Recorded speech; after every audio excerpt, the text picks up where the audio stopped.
Boa tarde, eu sou Antônio Montenegro, do Departamento de História e da Pós-Graduação em História da UFPE. Quero agradecer à equipe organizadora desse evento, que muito apropriadamente intitulou De Trabalho à Memória, da luta sindical ao ambiente e ao esporte, do arquivo à imagem. Homenagem ao professor emérito José Leite Lopes. Primeiro dizer da alegria, da emoção, de como me sinto honrado de poder estar presente com o coração nessa importante comemoração que acredito ganha ainda maior relevância em um período da história do Brasil em que princípios éticos, rigor científico, compromisso político e luta por uma sociedade justa, igual, democrática, são desqualificados e atacados. Esses princípios, como todos conhecemos, são marcas permanentes do percurso de vida e trabalho do agora professor emérito José Sérgio Leite Lopes. Antes de narrar sobre a importante parceria que Zé Sérgio estabeleceu com a UFPE, e mais especialmente com toda a equipe do Laboratório História e Memória da UFPE, T6ª Região, o LAM, quero registrar a memória afetiva, construída no início dos anos 2000, quando Zé Sérgio esteve como professor visitante no programa de pós-graduação em Ciências Sociais da UFPE. Recordo do convite que fiz para ele participar de uma banca de doutorado em 2005, sobre uma tese relacionada à fábrica de tecidos paulista, que todos nós sabemos, foi objeto da sua tese de doutorado, orientado por Lígia Sigor, e naquele momento ele encontrava-se na UFPE como professor visitante, fazendo entrevistas com antigos operários da fábrica paulista de tecidos. Como todos sabemos, a tese publicada em livro em 86, A Tecelagem dos Conflitos de Classe na Cidade das Chaminés, é mais uma referência para o estudo da classe operária, para o estudo, inclusive, das vilas operárias e o significado que elas têm na construção das relações de dominação. Um trabalho de referência que continua sendo estudado e pesquisado e citado pelos estudantes da pós-graduação da UFPE e do LAM. Naquela banca, me marcou a competência, o rigor acadêmico e a fala cuidadosa de externar suas análises, suas sugestões e críticas. A tonalidade da voz de Zé Sérgio, denotando um cuidado em arguir a doutoranda, com uma delicadeza que vinha descobrir, era um traço permanente na forma do professor e pesquisador Zé Sérgio atuar em nosso universo acadêmico e fora dele. Nesses anos, de 2003 a 2006, construímos uma relação de proximidade que se ampliou e se consolidou, sobretudo, a partir da criação do Laboratório História e Memória da UFPE, o LAM, em 2004. O laboratório, com mais de 200 mil processos trabalhistas, e sua equipe passaram a ter nas pesquisas e publicações de Zé Sérgio uma referência permanente, fazendo com que estabelecêssemos um constante diálogo. Ao longo desses anos, foram diversos convites para Zé Sérgio participar dos eventos e publicações do LAM, além de bancas. Também é um momento de agradecer por ter ele sempre concordado em participar da nossa equipe de pesquisadores como membro externo ao UFPE, quando do envio de projetos de pesquisa para financiamento do LAM, junto à Fundação de Pesquisa de Pernambuco, a FACEP, nos editais multiusuários, assim como nas solicitações ao CNPq, quando dos editais universais. E sempre conseguimos esses financiamentos. Um atestado de confiança e apoio ao trabalho do LAM, que Zé Sérgio sempre demonstrou e nós nunca naturalizamos. Em uma das suas últimas publicações, que todos conhecem, resultado de uma importante pesquisa sobre as greves de 78 e 79, sobretudo em Pernambuco e no ABC, movimentos cruzados, histórias específicas, estudo comparativo das práticas sindicais e de greves entre metalúrgicos e canavieiros, que organizou em parceria com a Beatriz Herédia, em memória, é leitura obrigatória a todos os estudantes bolsistas do LAM. Chama a nossa atenção, além da pesquisa em arquivos de diferentes estados e a participação de pesquisadores de diversas universidades nessa publicação, que foi um projeto, o fato de ter republicado também os trabalhos fundamentais sobre a temática das greves, escritos por Lígia e Moacir Palmeira na década de 1980, só engrandece e põe mais significado nessa obra. É por toda essa trajetória de parceria e colaboração que no último livro publicado pelo LAM em 2023, Historiografia, Rastros e Vestígios Documentais de Trabalhadores e Trabalhadores, a equipe escolheu para abrir essa obra, no primeiro capítulo, o texto que Zé Sérgio nos enviou, intitulado Considerações sobre conflitos em torno dos direitos do trabalho na cidade das Chaminés. Parabéns, Zé Sérgio, por esse reconhecimento justíssimo de professor emérito, de grande importância para as nossas instituições acadêmicas e, por que não dizer, para essa sociedade. Afinal, você, no seu operar de vida e também através das pesquisas e das publicações e dos documentários, é um farol em tempos tão ameaçadores. Muito obrigado pelo convite e é uma satisfação muito grande estar aqui com vocês. Bom, boa noite a todos e a todas. Um prazer muito grande ter recebido esse convite e participar com os amigos e com vocês, né, desse momento tão nobre, né, para a gente, né? Eu quero fazer de todas as palavras que foi dito, as minhas palavras em relação ao Sérgio, né? Eu lembro assim de uma passagem interessante, né, quando eu estava conversando com um trabalhador rural. Eu falei: você conheceu fulano? Ele falou: não, eu conheci e não conheci. Falei: como? Conheceu e não conheceu? Conheci e não conheci. Eu falei: mas como assim? Aí depois eu vim a pensar e refletir sobre o que ele estava me dizendo, e eu posso repetir isso agora. Eu conheci o Sérgio pelo vapor do diabo, né? E depois eu vim a conhecer o Sérgio, entendeu? Então, eu encontrei uma lógica que antigamente para mim não era nada lógico, né? Essa construção, né?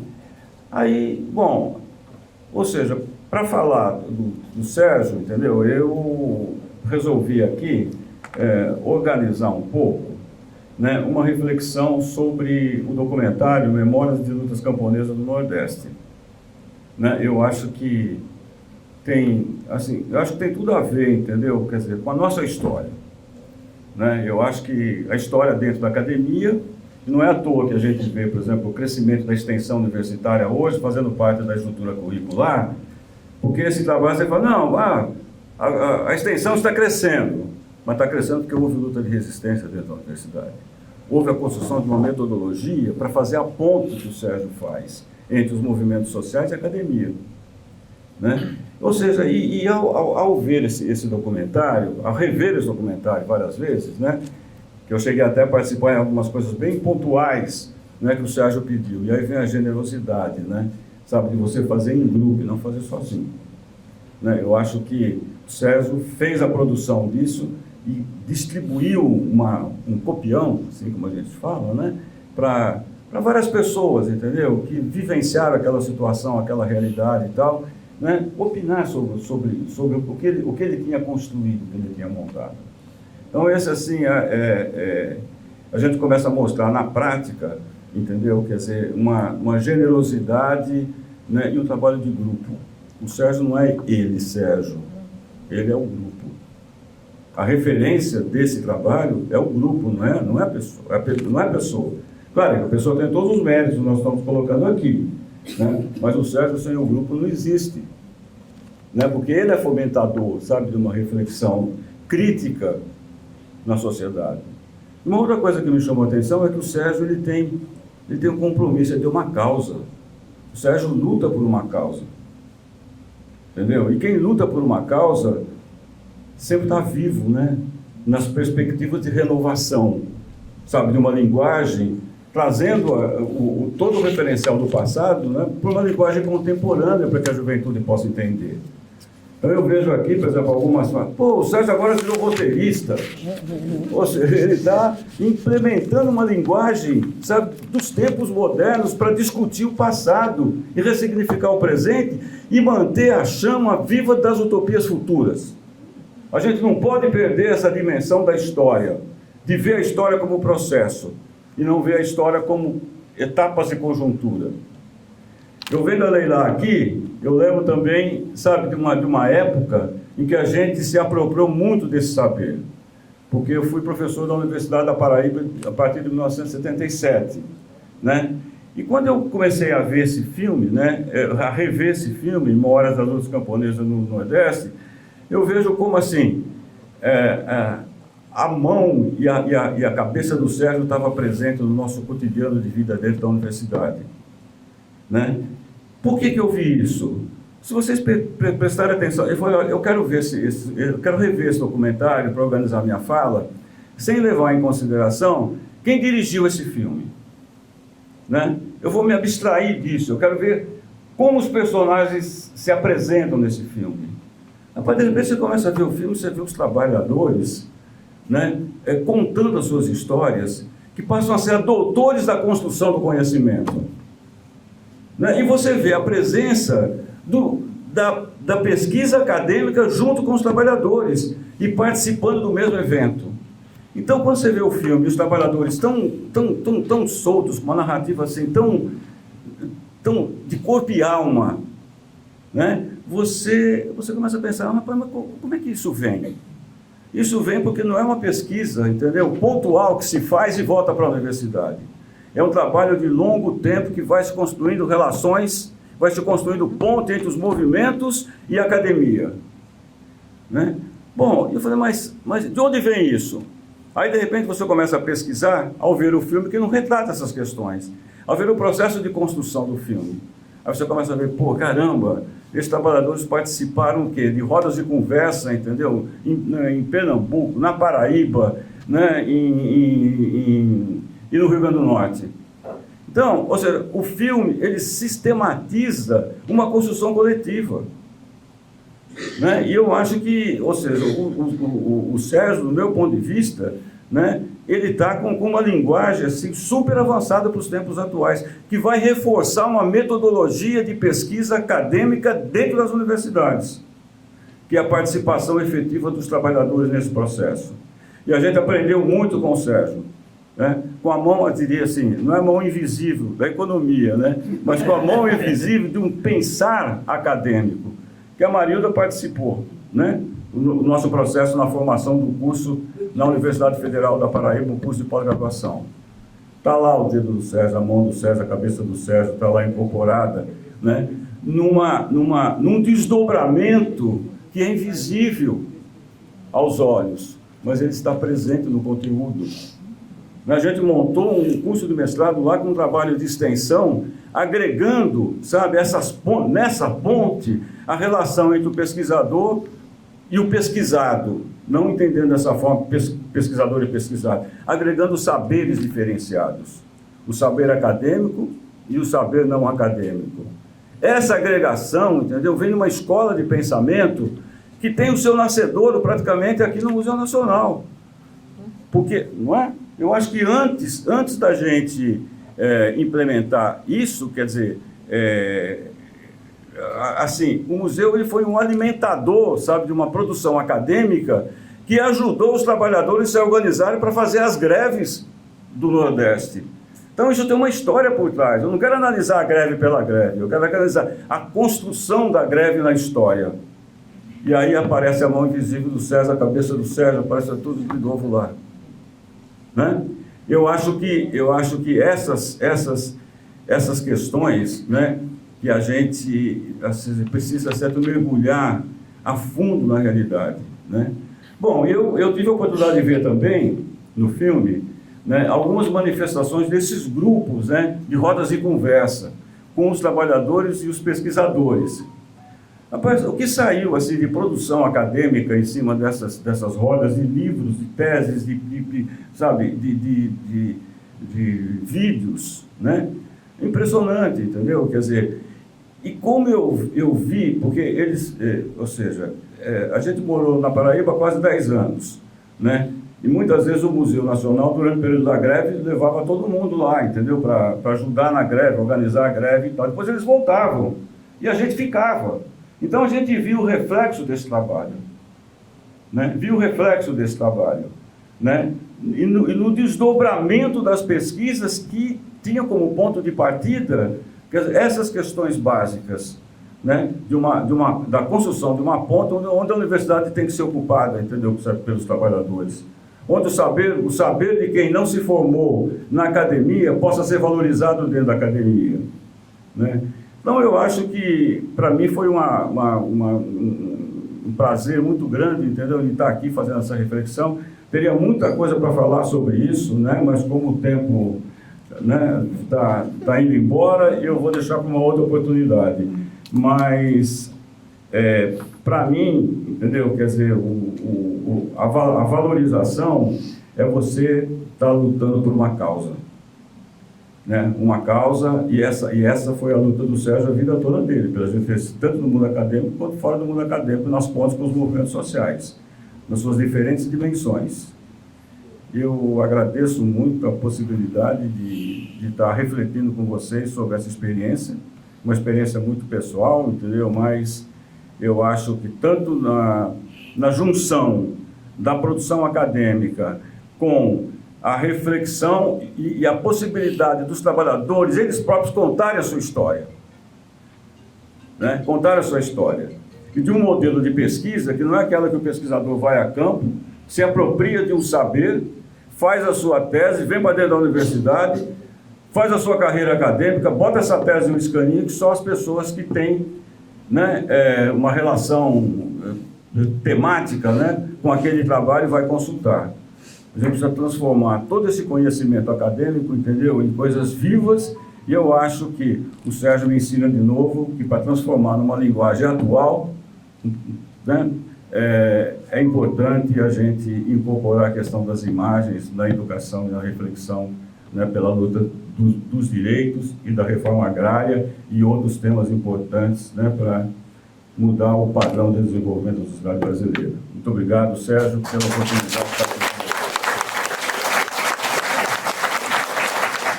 Boa noite a todos. Eu queria inicialmente parabenizar o Zé Sérgio pela emerência, né?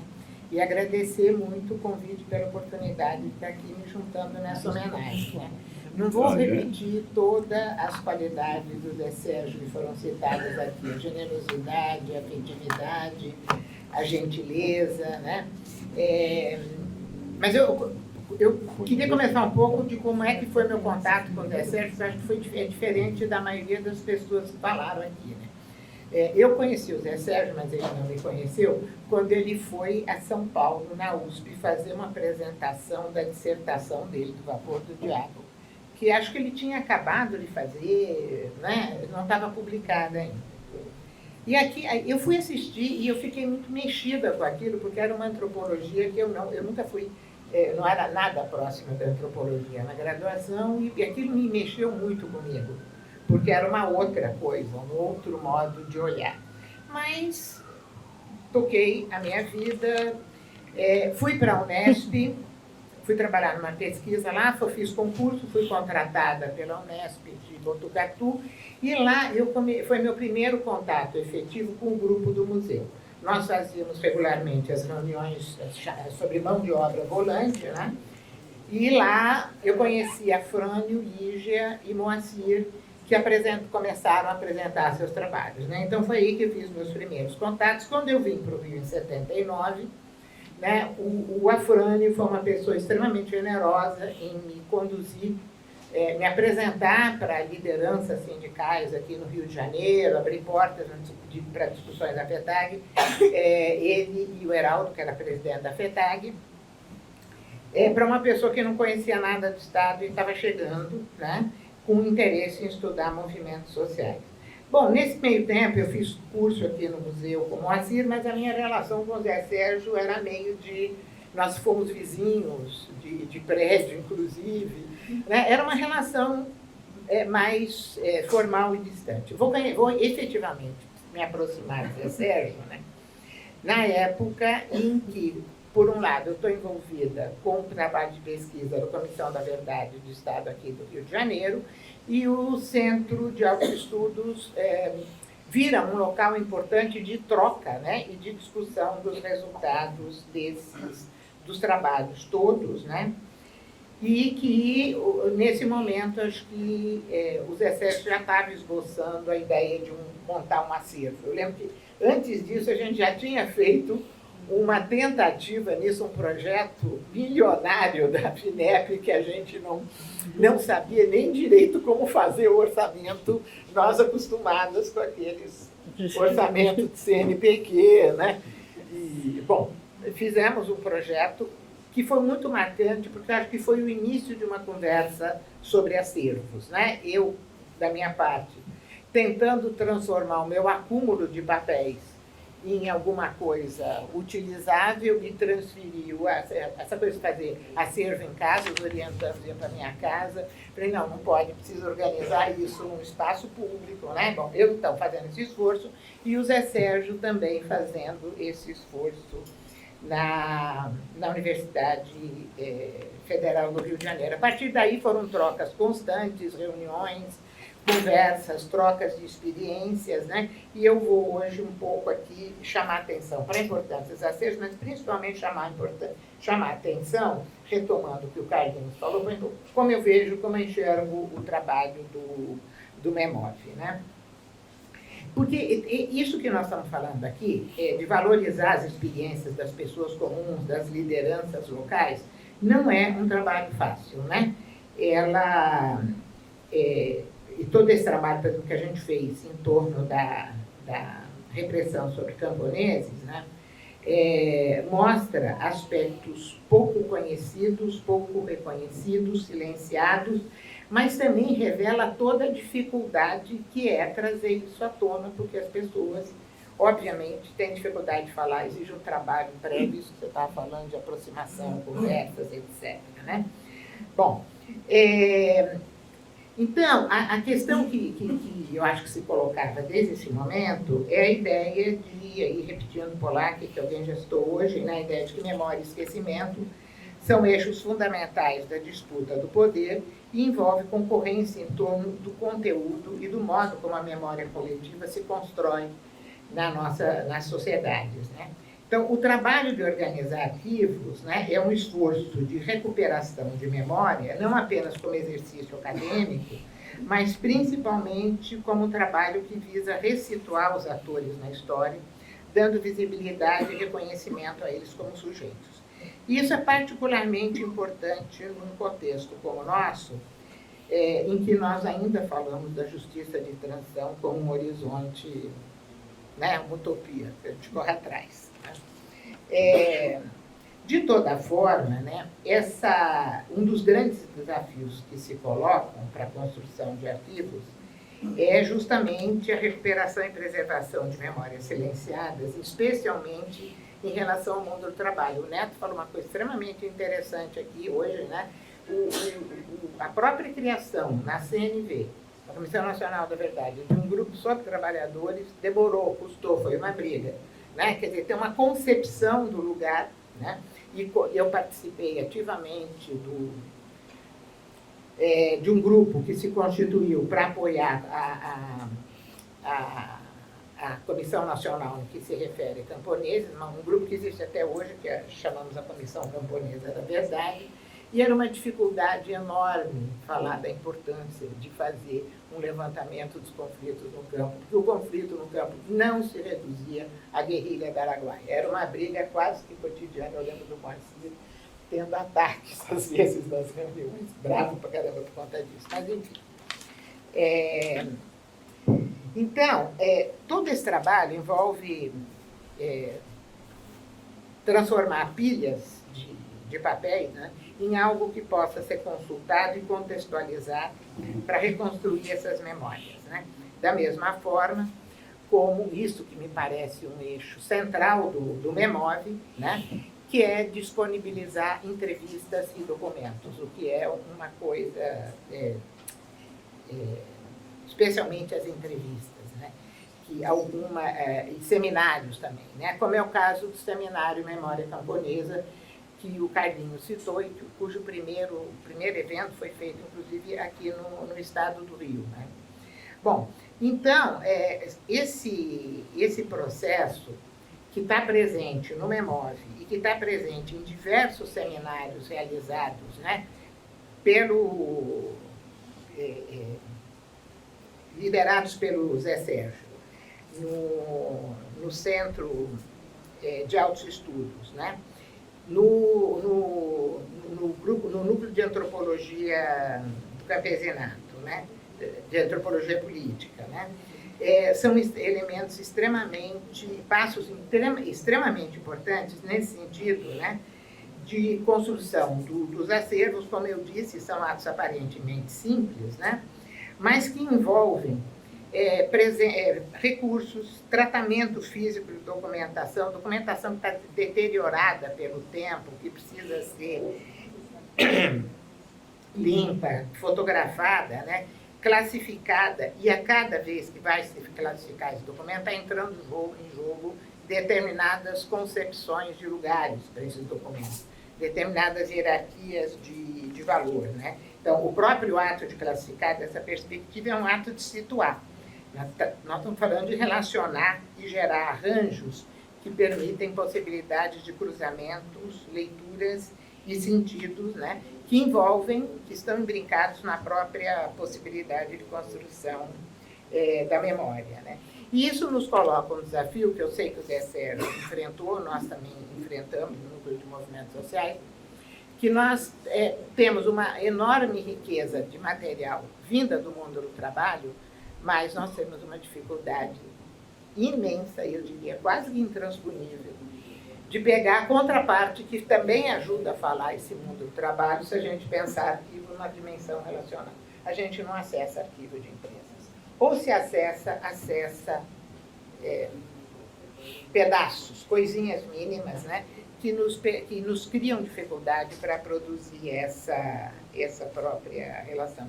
E eu estou falando isso a partir de isso nunca foi questão para mim, mas eu estou, a partir desse TAC da Volkswagen, eu estou envolvida num projeto de uma empresa que se apropriou de terras no Pará, e aí a gente vê a dificuldade de conseguir documentação básica. Agora eu estou envolvida num desdobramento disso, que é a Brascan, aqui no Rio de Janeiro, né, que teve um papel importante de apropriação de terras em Paraty, e que, enfim, é uma dificuldade muito grande de acesso ao arquivo. Bom, mas voltando ao MEMOV para caminhar para o final, eu acho que, para mim, um primeiro elemento que eu queria destacar é a capacidade que o MEMOV teve de produzir um acervo com possibilidade de consulta ampla, de um material de difícil acesso. Acho que os slides que o Carlinhos colocou falam por si só, né? Inclusive pela possibilidade de digitalização, tudo isso que permite o acesso remoto e não pessoal, né? Presencial. A outra coisa é a importância da preservação da memória, como eu já disse, mediante coleta de depoimento de pessoas que viveram determinadas situações de repressão e violência, né? E chamando a atenção que a gente, no caso, no nosso caso, acho que um pouco do Zé Sérgio, o caso do meu grupo também, muito pensando na ditadura. O problema é que quando a gente fala em violência, pelo menos no campo e mesmo na cidade, a ditadura é um marco de agutização só, né? Porque a violência é bem anterior a ela e basta, no caso do campo, pegar os dados da CPT, que a gente vê que está longe, mas muito longe, né, de a gente se afastar dela. Bom, então, tem a importância da preservação através de entrevistas, né, guiadas por uma metodologia específica que envolve tanto trabalhadores comuns como lideranças, etc., que eu acho que o MEMOV vem desenvolvendo com extrema competência e excelentes resultados, né? E Mas, assim, tendo clareza de que, apesar da riqueza dos depoimentos obtidos, dessas relações de confiança, que em muitos casos se estabeleceram entre pesquisadores e entrevistados, né, sempre há muito de não ditos, né? Ou seja, as entrevistas são materiais que a gente interroga permanentemente. Às vezes a gente consegue pegar um não dito, às vezes a gente só descobre o não dito bem depois, na terceira, quarta, 10ª leitura das entrevistas. Por outro lado, o próprio processo de entrevista, né, que é um processo complicado, onde as memórias vão sendo elaboradas no próprio processo. Né? Bom, um outro elemento que eu acho fundamental no memória, acho que se refere muito ao que já foi dito pela Lígia, pelo Beto, né, que é isso de colocar essa memória à disposição de outros segmentos da sociedade, né? Sensibilizar a sociedade para uma história que é desconhecida. De alguma maneira, refazer essa história, né? Colocar a agência, né, das classes subalternas num lugar em que, como nós vimos hoje em praticamente grande parte das falas hoje, né, é um desafio permanente, né, para quem faz pesquisa sobre o mundo do trabalho. Né?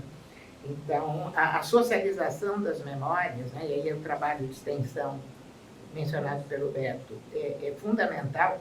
A gente tem uma experiência de extensão aqui no estado do Rio de Janeiro com professores, que é interessante, porque a ideia era preparar os professores para trabalhar com alguns temas locais. No que a gente começa a conversar e discutir, etc., eles começam a juntar suas experiências com o que a gente está falando e saem depoimentos assim. O Lucas participou de uma parte disso, é impressionante. A riqueza do trabalho da extensão, não só como extensão, mas como aprendizado dos que, teoricamente, são os que fazem a extensão. Né? Na verdade, a gente aprende pra caramba nesse trabalho. Vejam. Bom, tudo isso, né, eu acho que envolve apostas epistemológicas, teóricas, metodológicas, são múltiplas as possibilidades, né, que nos colocam, que se colocam frente a um trabalho como esse que está sendo desenvolvido por uma imóvel. Né? Então, é um caminho, né, fundamental para o reconhecimento, que, por outro lado, é condição essencial para a reparação. E eu quero insistir, a gente tem trabalhado muito com a ideia de reparação, que reparação não se trata apenas de reparação financeira, embora em diversas situações seja isso, né, importante, mas também, fundamentalmente, de recolocar essas populações no seu lugar na história, visibilizar essas resistências, a maneira como elas se configuram, inclusive no cotidiano. Né? Então, era basicamente isso que eu queria, nesse momento aí de finalização, né, agradecer muito ao Zé Sérgio a parceria que a gente pôde fazer, as trocas, né, insistindo que as trocas com o Zé Sérgio são meio trocas sem limites, né, elas vão se alargando, se alargando, se alargando, né, e eu sou muito grata à possibilidade da gente ter estabelecido esse diálogo.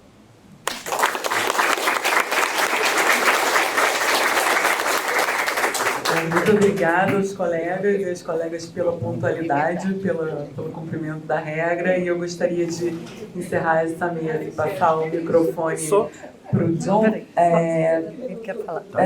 Eu queria só dizer que eu abri dizendo que é uma honra para o PPGás e para o FRJ ter mais um professor emérito, ainda mais da qualidade de 17. Gostaria de concluir dizendo que o Museu Nacional, que vai comemorar seus 207 anos no dia 6/6, festa para a qual todos e todas já estão convidadas, vai ter mais um professor emérito devidamente celebrado nesse dia e vai ser uma honra para o museu também.